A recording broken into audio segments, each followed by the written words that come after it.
जय हिंद।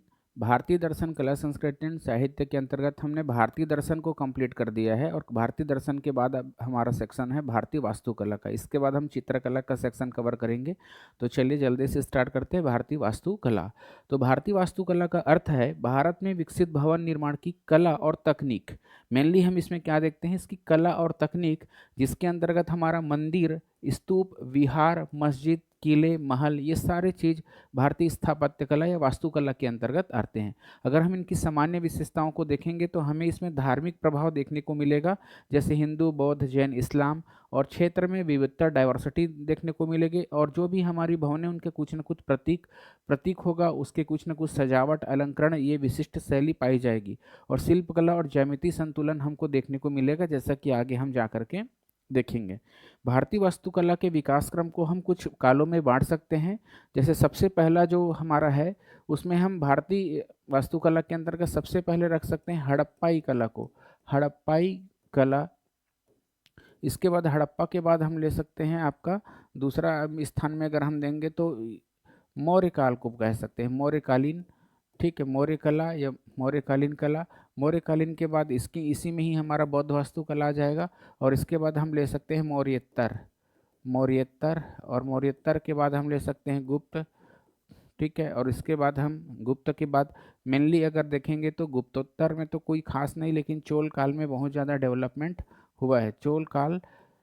और इसके बाद हमारा आता है, अगर मिडेवल हिस्ट्री में चलेंगे तो दिल्ली सल्तनत, दिल्ली सल्तनत।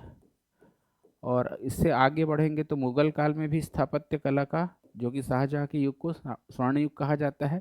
और इसके बाद हमारा आ जाता है ब्रिटिश काल, इसके बाद हमारा आ जाएगा ब्रिटिश काल।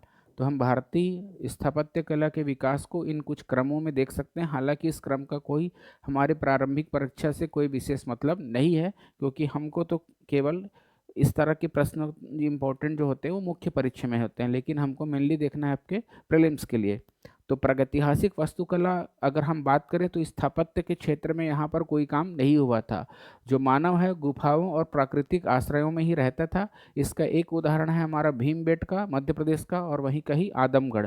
तो इसमें जो मनुष्य है वो प्राकृतिक गुफाओं का प्रयोग करते थे, कोई स्थायी संरचना नहीं मिलती, लेकिन चित्रांकन का आरंभ हो गया था। तो ये जो सेक्शन है ना, वास्तुकला की बजाय चित्रकला में लेना ज़्यादा उचित होगा। फिर भी हमने बता दिया है कि कम से कम थोड़ा सा इसका विकास क्रम आपको समझ आ सके। हड़प्पा सभ्यता की वास्तुकला को देखेंगे तो ये अपने नगर नियोजन के लिए बहुत फेमस है। तो बहुत बड़े बड़े नगर हुए, जैसे हड़प्पा, मोहनजोदड़ो, धौलीबीरा, लोथल। यहाँ पर हम नगर नियोजन की विशेषताओं को देख सकते हैं। और यहाँ से जो एक बार क्वेश्चन आ भी चुका है नगर नियोजन को लेकर के, तो यहाँ पर वास्तुकला की विशेषताएं हैं ग्रिड पैटर्न, जो हमारे जो नगर बसे होते थे पूरी जाल की तरह क्या थे, वो विन्यस्त थे, है ना। और यहाँ पर जो सड़कें देखोगे तो बिल्कुल समकोण पर काटती हुई एक दूसरे को क्या थी, सड़कें थी। तो काफ़ी व्यवस्थित नगर था। पक्की ईंटों का प्रयोग होता था, और जो ईंट है उसके एक विशेष पैमाने होते थे। ईंटों का एक निश्चित माप होता था, इसकी लंबाई, चौड़ाई जो और ऊंचाई जो होती थी वो एकदम फिक्स होती थी। उत्कृष्ट जल निकासी व्यवस्था देखने को मिलेगा। और सिटाडेल मतलब जो घर होते हैं ना, जो नगर होते हैं, दो प्रकार से था। एक तो ऊंचाई पे बसा हुआ था, और दूसरा गहरे में होता था, नीचाई में बसा होता। तो जो नीचे में जो आवास होते थे, आवासों के समूह होते थे, वो मजदूरों के लिए, श्रमिकों के लिए, सामान्य वर्गों के लिए होते थे।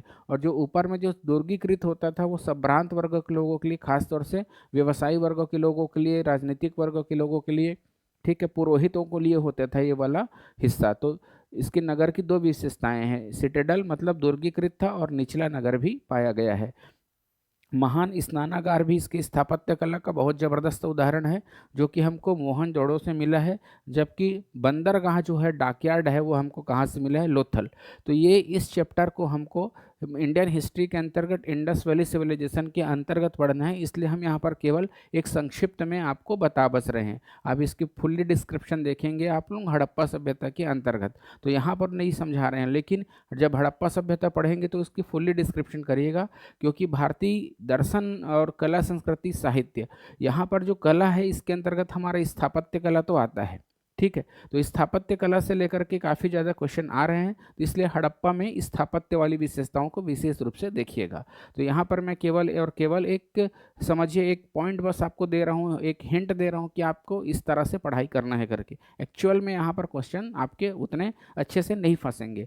बौद्ध वास्तुकला अगर हम देखेंगे तो ये बौद्ध जो वास्तुकला है मौर्य काल से लेकर के गुप्त काल तक हमको देखने को मिलेगा। और बौद्ध काल में मुख्य रूप से हमको स्तूप, चैत्य, विहार और स्तंभ देखने को मिलते हैं। स्तूप जो कि गौतम बुद्ध की अस्थियों पर बनाया गया था, ठीक है। और चैत्य जहाँ पर पूजा गृह होता था इन लोगों का, विहार ये रहने का स्थान होता था, और स्तंभ खासतौर से मौर्य काल में आप लोग अनेक स्तंभ आपको देखने को मिला है, लघु स्तंभ, वृहद स्तंभ। तो एक स्तंभ से क्वेश्चन वहाँ से आ सकता है। थोड़ा सा हम स्तूप की जानकारी ले लेते हैं। ये जो आपको स्तूप दिख रहा है वो सांची का स्तूप है। और इस स्तूप की विशेषता क्या है, आप ध्यान से इस चित्र को देखिए। इस चित्र में आपको ना ये वाला जो एक एक रास्ता जैसे दिख रहा होगा, इसके अंदर में एक सर्कल पूरा वृत्ताकार पथ है, इसको हम कहते हैं प्रदक्षिणा पथ। और जो ये वाल है, इस दीवाल को कहा जाता है तोरण।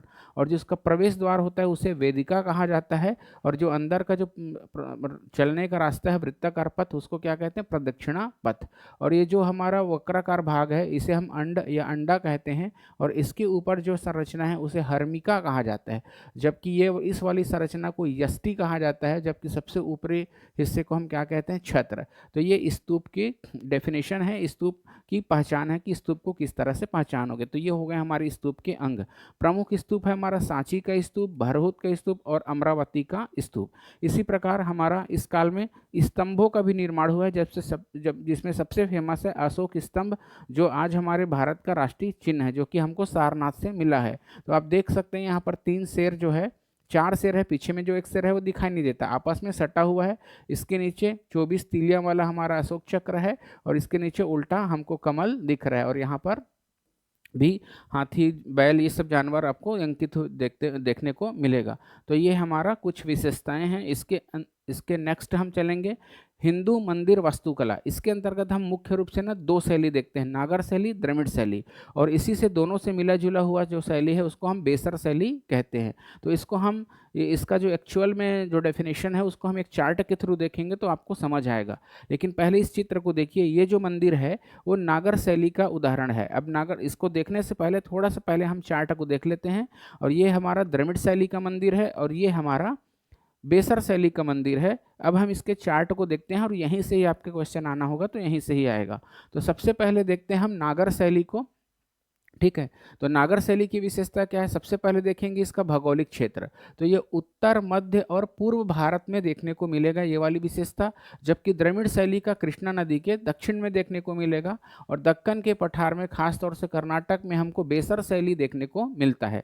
इसका जो विकास काल है वो गुप्त काल से हुआ है, जबकि इसका चोल और पल्लव काल में हुआ है। जबकि बेसर शैली का विकास चालुक्य और होयसल काल में हुआ है। तो ये काफ़ी इंपॉर्टेंट है इसके विकास काल को जानना है। उसके बाद आता है मंदिर की पहचान हम कैसे करें, कि कौन सी मंदिर द्रविड़ शैली का है, कौन सा नागर शैली का है, और कौन सा बेसर शैली का। तो जब आप नागर शैली में जाएंगे ना, तो ऊंचा वक्राकार शिखर मिलेगा, ऊंचा वक्राकार शिखर मिलेगा। आप देखिए यहाँ पर आपको ऊंचा वक्राकार शिखर देखने को मिलेगा। देखिए ये ऊंचा है, और यहाँ पर देखोगे तो वक्राकार है। तो इसे क्या कहा जाता है, शिखर कहा जाता है। तो वक्राकार है, ठीक है, वक्राकार। और यहाँ पर जो लगा होता है पत्थर एक ठोक रखा रहता है वृत्ताकार, इसको आमलक कहा जाता है, आमलक। तो दूसरी विशेषता क्या है इसकी, आमलक। और ये जो इसे कहा जाता है शिखर, शिखर इसका कैसा है, वक्राकार, वक्राकार। और काफ़ी ज़्यादा कैसा है, ऊंचा है। और इसके नीचे लगा हुआ है हमारा कलश, इसको क्या कहते हैं, कलश। और इसके बाद ये बहुत सारे इसमें जो बने होते हैं, ठीक है, ये। और ये जो हॉल जैसा होता है, जब अंदर जैसे ही आप प्रवेश करेंगे तो इसके अंदर में काफ़ी बड़ा हॉल दिखेगा। तो इसे जो है उसे मंडप कहा जाता है। ये सब क्या होता है, मंडप। आप देखेंगे इसकी पहला जो मंडप है छोटा है, उसके बाद बड़ा, उसके बाद बड़ा होते, उसके बाद क्रमशः बड़ा होते जा रहा है। तो ये नागर शैली के मंदिर की पहचान है। नेक्स्ट हम देखते हैं, अगर हम बात करेंगे द्रविड़ शैली में, तो विशाल गोपुर देखने को मिलेगा, गोपुर या गोपुरम देखने को मिलेगा। ठीक है, और इसमें हमको दोनों का मिश्रित लक्षण देखने को मिलता है। तो पहले पढ़ लेते हैं, उसके बाद देखेंगे। इसके शिखर को रेखा प्रसाद कहा जाता है, जबकि इसके शिखर को विमान कहा जाता है। मैं थोड़ा सा इसमें बता भी देता हूँ। देखिए यहाँ पर लिखा हुआ है विमान, ये जो हिस्सा है वक्राकार, इसे क्या कहा जाता है, विमान। और यहाँ पर आमलक नहीं होता, बल्कि क्या होता है, गोपुरम होता है, ध्यान रखना। यहाँ पर आमला अनुपस्थित है, जबकि क्या है, गोपुरम। और यहाँ पर इसका जो शिखर है उसको शिखर न बोल के विमान कहा जाता है। और इसके जो आप मंडप को देखेंगे तो ये मंडप जो कैसा है, फ्लैट है, एकदम फ्लैट है। तो ये इसकी मुख्य पहचान है द्रविड़ शैली की। और बेसर शैली का मिला जुला होगा। आप बेसर शैली देखेंगे तो दोनों मिक्स फॉर्म में होगा। शिखर का आकार ऊपर की ओर मुड़ा हुआ, जबकि इसका पिरामिड नुमा या सीढ़ीदार होता है, जबकि इसका गोलाई लिए हुए मध्यम होता है। आमलक इसमें होता है, इसमें आमलक नहीं होता, और इसमें कभी आमलक होता है तो कभी नहीं होता। और कलश जो है वो सभी में होता है, कलश तीनों में होता है। गोपुरम इसमें बिल्कुल नहीं होता, या होता है तो छोटा, और इसमें बड़ा होता है। यही इसकी मुख्य पहचान है। गोपुरम इसकी मुख्य पहचान है, और इसका आमलक इसका पहचान है। गर्भगृह छोटा और वर्गाकार होता है, जबकि द्रविड़ शैली में जो गर्भगृह होगा, जो भगवान जहाँ पर स्थापित होता है, वो काफ़ी बड़ा होगा, और इसका ना छोटा ना बड़ा बल्कि मध्यम होता है। अगर हम इसकी दीवारों की बात करेंगे तो इसमें प्रायः दीवारें नहीं होती है, और इसमें कई प्रकार की अलग अलग दीवारें देखने को मिलेगी। और इसमें दीवारें कभी होती है तो कभी नहीं होती। और मेजर जो डिफरेंस है वो निर्माण सामग्री को लेकर के आता है, ये बड़ा इंपॉर्टेंट है। इसमें बलुआ पत्थर का इस्तेमाल होता है, जबकि द्रविड़ शैली में ग्रेनाइट का, और इसमें मिश्रित पत्थरों का इस्तेमाल होता है। प्रमुख शासक जिन्होंने इसको आगे बढ़ाया वो आगे ही देख चुके हैं हम लोग, गुप्त और चंदेल शासकों ने, जबकि द्रविड़ शैली को पल्लव और चोल शासकों ने, काफ़ी इंपॉर्टेंट है। और चालुक्य और होयसल शासकों ने किसको आगे बढ़ावा दिया है, बेसर शैली को। इसके प्रमुख उदाहरण में हम देखेंगे तो खजुराहो का मंदिर, कोणार्क का सूर्य मंदिर, और इसका बृहदेश्वर का मंदिर और मीनाक्षी देवी का मंदिर, और इसका होयसलेश्वर का मंदिर और विरूपाक्ष मंदिर। और जो होयसलेश्वर का मंदिर है वो वहाँ से आपका क्वेश्चन CGPSC प्रीलिम्स में बना चुका है। तो इस तरह से आपको क्वेश्चन देखने को मिलेगा। जो इस चार्ट को आप लोग ध्यान रखिएगा, यहाँ से काफ़ी क्वेश्चन आ सकता है। एक बार हम फिर से देखते हैं। द्रविड़ शैली हमने देख लिया, और ये हुआ हमारा बेसर शैली। तो ये हुआ, देखिए ये विमान है हमारा, ठीक है, विमान है। और ये मिश्रित रूप है। देखिए यहाँ पर आपको आमलक देखने को नहीं मिल रहा है, बल्कि गोपुरम और कलश तो सभी में होता है। और इसका जो मंडप होता है, देखिए इसके मंडप में भिन्नता है, अलग ही स्टाइल का इसका क्या बना हुआ है, मंडप है। और द्रविड़ शैली में एक आगे देखेंगे तो सामने में एक स्तंभ बना हुआ होता है द्रविड़ शैली में। और यहाँ पर जो गोपुरम होगा, सॉरी, जो मंडप होगा वो कैसे रहेगा, एकदम प्लेन रहेगा, फ्लैट रहेगा। ये इसकी पहचान है। कुछ हमने एग्जाम्पल लिया हुआ है, और यहाँ से क्वेश्चन यही आता है कि बेसर शैली का उदाहरण कौन सा है, नागर शैली का उदाहरण कौन सा है, और द्रविड़ शैली का उदाहरण कौन सा है। इसके अलावा भी बहुत सारी क्षेत्रीय शैलियाँ होती है, जैसे नायक शैली, उड़ीसा के शैली, लेकिन हमको मेन चीज़ों को ही देखना है। नेक्स्ट आता है हमारा इस्लामिक वास्तुकला। तो इस्लामी वास्तुकला हम बोलेंगे तो दिल्ली सल्तनत और मुगल काल में स्टार्ट हुआ है। कुछ उदाहरण देख लेते हैं, जैसे कि कुतुब मीनार। तो ये हमारे दिल्ली सल्तनत काल की विशेषता है। तो कुतुब मीनार से एक बार आपके क्वेश्चन आए थे, कुतुब मीनार से एक बार जो है आपका क्वेश्चन आ चुका है। तो कुतुब मीनार की ऊंचाई को लेकर के बना था। अगर आपको ऊंचाई उसका पता होता तो केवल उसी मात्रा से आपका क्वेश्चन बन जाता। तो ये हमारी इस्लामिक वास्तुकला की विशेषताएं, जिसमें आपको गुंबद, मेहराब, मीनार और अरबी सुलेख देखने को मिलेगा।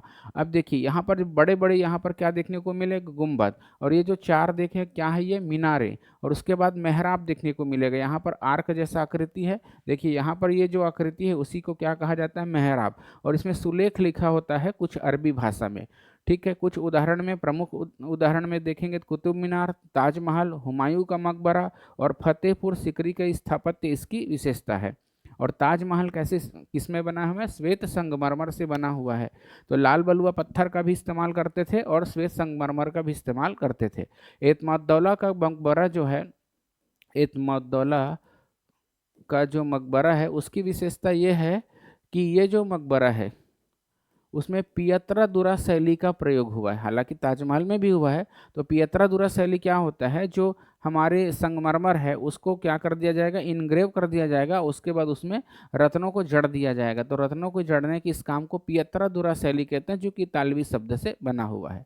इसके बाद ब्रिटिश काल आ जाता है। ब्रिटिश काल में जो स्थापत्य की शैली उसे इंडोस और सैनिक शैली कहा जा सकता है। इसके प्रमुख उदाहरण कलकत्ता का Victoria memorial, gateway of India जिसमें गेट ही नहीं है, और संसद भवन, ये सब हमारे ब्रिटिश काल के स्थापत्य कला के उदाहरण हैं।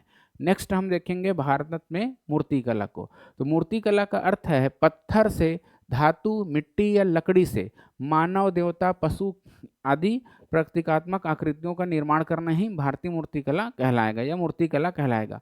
और भारतीय मूर्ति कला में भी हमको अपने धार्मिक प्रभाव देखने को मिलेंगे, बिल्कुल आध्यात्मिक भाव मिलेगा, शारीरिक संतुलन का निश्चित अनुपात मिलेगा, एक्सप्रेशन मिलेगा चित्र उसमें मूर्तियों में, और कुछ न कुछ सिंबॉलिक फॉर्म में होगा, कुछ न कुछ वो संकेत कर रहा होगा। ये इनकी विशेषता है। भारतीय मूर्ति कला को भी हम 6 चरणों में बांट सकते हैं, इससे सब अलग अलग हिसाब से बांटते हैं। पहला प्रागैतिहासिक, हड़प्पा कालीन, मौर्यकालीन, मौर्य के बाद मौर्योत्तर में शुंग कुषाण आ जाएगा, उसके बाद फिर गुप्तकालीन, और उसके बाद मध्यकालीन जिसमें दिल्ली सल्तनत और हमारा मिडेवल हिस्ट्री के अंतर्गत जो सेक्शन है वो आ जाएगा। एक एक करके देख लेते हैं प्रागैतिहासिक मूर्ति कला को। तो प्रागैतिहासिक मूर्ति कला मानव जीवन के प्रारंभिक चरण को दिखाती है, और इस समय जो मूर्ति बना है वो कच्चे पत्थर, ठीक है, और हड्डी का प्रयोग करके बना हुआ है, खासतौर से मानव व पशु की ही आकृति बनाया है। तो यहाँ पर धार्मिक भाव का अभाव रहेगा क्योंकि इस तरह की कोई चीज़ें नहीं थी। उदाहरण हम देखेंगे तो भीमबेटका, आदमगढ़, यहाँ से हमको कुछ अवशेष प्राप्त हुए हैं। अगला है हमारा हड़प्पा कालीन मूर्ति कला। तो इस सभ्यता में मूर्ति कला का उत्कृष्ट विकास हुआ क्योंकि कांसा की खोज हो गई थी और इनके अलावा भी बहुत सारे धातुओं की खोज हो गई थी। तो नृत्य करती बालिका जो कि मोहनजोड़ो से मिला है, ये अपने शरीर में हार के अतिरिक्त कुछ भी नहीं पहनी है और कुछ चूड़ी वगैरह ये इस तरह से पहनी हुई है। तो ये कहाँ से मिला हुआ है नृत्य करती बालिका हमको? मोहनजोड़ो से। तो ये हड़प्पा की नृत्य कला का बेस्ट उदाहरण है। दूसरा है हमारा पुरोहित राजा, जो कि पत्थर से बना हुआ। किससे बना हुआ है? पत्थर से। और इसके बाद टेराकोटा की बहुत सारी हमको क्या देखने को मिलेंगी? मूर्तियां देखने को मिलती है। विशेषताएं क्या है? कांस्य ढलाई, मतलब लॉस्ट वैक्स टेक्निक, मतलब मोम पर धातु को पिघला करके किया जाता है, आकृति बनाई जाती है, ठीक है। और मूर्तियां ज़्यादातर छोटे आकार की हुआ करती थी, बड़े आकार की मूर्तियां हमको यहाँ पर देखने को नहीं मिली है। नेक्स्ट है हमारा मौर्यकालीन मूर्ति कला, और इस काल में मूर्ति कला को राजकीय संरक्षण प्राप्त हुआ है। प्रमुख विशेषताओं में देखोगे तो यहाँ पर जो मूर्ति है ना वो बहुत चमकदार होते थे, ये इसकी विशेषता है। इसकी विशाल स्तंभ, जैसा कि सारनाथ स्तंभ आपने देखा है, यक्ष यक्षिणी की मूर्तियां जो कि दीदारगंज में रखा हुआ है, आप ये सब इसके उदाहरण है। प्रमुख उदाहरण में ले सकते हो सारनाथ का सिंह स्तंभ और दीदारगंज का यक्ष यक्षिणी की जो मूर्ति है, ये मौर्यकालीन मूर्ति कला का प्रमुख उदाहरण है।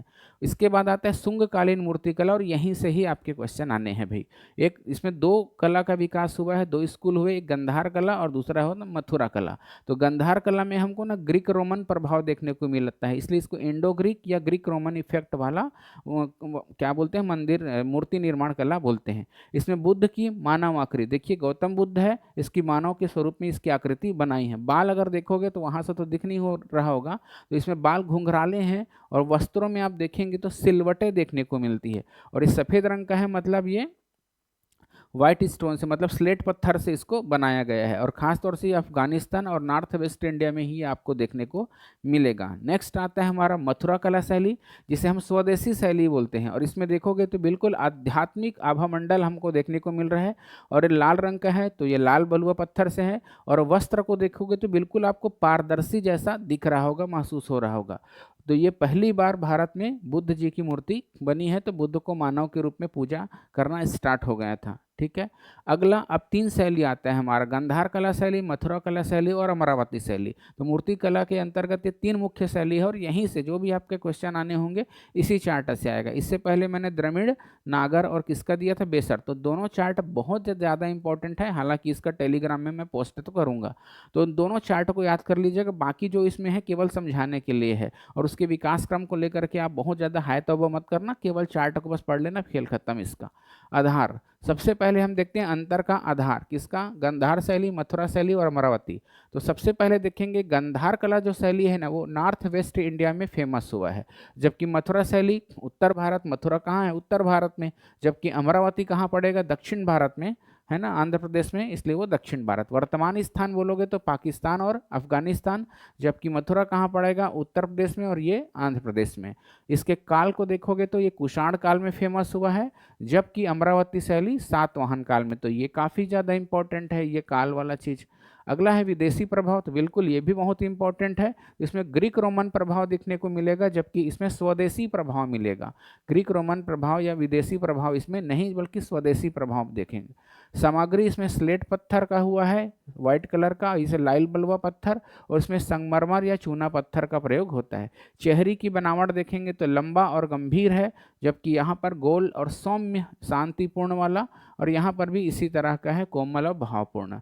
तो इसके करने की कोई विशेष आवश्यकता नहीं है। वस्त्र शैली देखोगे तो मोटे हैं और गहरी सिलवटें हैं, और यहाँ पर पतले हैं और शरीर से चिपके हुए हैं, जैसा कि हमने चित्र में देखा है, लगभग पारदर्शी जैसा। और ये बहुत हल्के और पारदर्शी होते हैं। भाव देखोगे तो यहाँ पर भी गंभीर भाव, शांति व आत्मविश्वास, और यहाँ पर करुणा व गति। तो इस टाइप का चीज़ तो आपसे याद नहीं होने वाला, तो इसको भी छोड़ देना और इसको भी आप छोड़ सकते हो। बुद्ध की मूर्ति, पहली बार बुद्ध की मूर्ति बनी है ना, और इसमें भी बुद्ध की ही मूर्ति बनी है, और ये कई प्रकार की देवी देवताओं की बनना चालू हो गया। इसमें जो विषय है बुद्ध और बोधिसत्व है, किसमें, हमारे गांधार शैली में, जबकि मथुरा शैली में बुद्ध और यक्ष यक्षिणियों की मूर्ति बनाई गई। जिस इसमें भी बुद्ध की जीवन से संबंधित आपको मूर्ति देखने को मिलता है। अगर इसके पहचान के लिए हम बोलेंगे तो इसमें यूनानी लुक देखने को मिलेगा, और इन दोनों में भारतीय लुक देखने को मिलता है। तो ये इसकी मुख्य पहचान है। ठीक है, गुप्तकालीन मूर्तिकला को देख लेते हैं अब। तो गुप्त काल को भारतीय मूर्तिकला का स्वर्ण युग कहा जाता है। ठीक है, इतना बस हमको ध्यान में रखना है। बाकी सारनाथ की बुद्ध पर प्रतिमा, विष्णु, शिव, पार्वती, ये सब किस काल में बना हुआ है, गुप्त काल में, है ना। गुप्त काल में दशावतार का मंदिर देखने को मिलेगा, तो वहाँ पर भी आपको विष्णु जी की दशावतार वाली मूर्तियाँ देखने को मिलेगी। तो काफ़ी ज़्यादा आइडियलिस्टिक हमको इस काल में मूर्ति देखने को मिलता है। इसके बाद आता है हमारा चोल कालीन, जिसमें जो नटराज है वो किस काल का है, ये बस पूछा जाएगा। तो इस एक तो शिव का है नटराज, और ये लॉस्ट वैक्स टेक्निक से बना है, और किस काल का है बोलेंगे तो चोल। बस ये इतना ही इंपॉर्टेंट है, और इसके बाद और कोई खास नहीं। मंदिर मूर्ति कला में अगर आप देखोगे तो खजुराहो, कोणार्क, होयसल में आपको देखने को मिलेगा, और इसमें जो विषय है देवी देवता, नृत्य और सामाजिक जीवन के संबंध में ही हमको यहाँ पर मूर्तियाँ देखने को मिलती है। तो बहुत ज़्यादा यहाँ पर कोई खास इंपॉर्टेंट नहीं है। बस ये पूछा जाएगा नटराज की जो हमके शिव की नृत्य करते हुए जो मूर्ति प्राप्त हुई है वो किस काल की है। तो सिंपल ही क्वेश्चन आता है, ज़्यादा टफ क्वेश्चन नहीं आता। तो ये हुआ हमारा भारतीय स्थापत्य कला के अंतर्गत वास्तुकला, जिसमें हमने मंदिर निर्माण कला और मूर्ति निर्माण कला, इन दो चीज़ों को मेनली मैं फोकस किया हूँ। इसके अलावा आप इंडस वैली सिविलाइजेशन का भी देख सकते हैं, तो मैं एक दृष्टांत के रूप में आपको समझा दिया हूँ। बाकी आप इसके डिटेल वो नितिन सिंघानिया की बुक से करिएगा, वहाँ से ज़्यादा इम्पोर्टेंट है। नेक्स्ट सेक्शन में मैं चित्रकला और हैंडीक्राफ्ट को लेकर के आऊँगा, क्योंकि बहुत ज़्यादा ऑब्सेशन है हमारे CGPSC का चित्रकला को लेकर के। तो नेक्स्ट क्लास जो होगी वो चित्रकला को लेकर के होगी। उसके बाद एक क्लास हमारा लिटरेचर का होगा, फिर ये हमारा भारतीय दर्शन, कला, संस्कृति, साहित्य का चैप्टर हमारा टोटल खत्म हो जाएगा। तो ठीक है, इस क्लास के साथ हम नेक्स्ट क्लास में मिलेंगे अपने चित्रकला को लेकर। ठीक है।